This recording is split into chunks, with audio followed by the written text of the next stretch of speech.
ఒక 15 days back అయితే మా పొలంలో అయితే మొలక అలుకుతున్నామనేసి వీడియో అయితే అప్లోడ్ చేశాను. దాని తర్వాత ఒక 1 వీక్కి వెళ్ళాను. చాలా అంటే చాలా గ్రోత్ వచ్చేసింది ఆ యొక్క మొలక అయితే. మేమైతే ఎలాంటి కెమికల్స్ అయితే వాడలేదు, కేవలం పశువుల యొక్క ఎరువును మాత్రమే వాడాము. పశువుల యొక్క పేడ ఎక్కువయ్యి ఆ వేడికి మొలక అయితే చనిపోతుందేమో అని భయపడ్డాము, కానీ దాని ప్రభావం మాత్రం చాలా బాగుంది. అలా ఏం కాకుండా మంచి గ్రోత్ని అయితే ఇచ్చేసింది.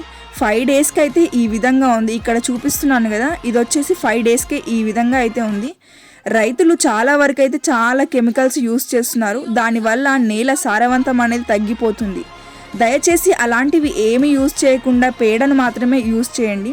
ఇది వచ్చేసి 15 డేస్కి ఈ విధంగా గ్రోత్ అయింది. చూడండి, ఇక్కడ ఎన్నో రసాయనాలు వాడి నేలను నాశనం చేసే కంటే ఈ విధంగా పశువుల యొక్క పేడ మరియు మేకలు, గొర్రెల యొక్క పేడనైతే ఉపయోగించి వ్యవసాయం అయితే చేయండి.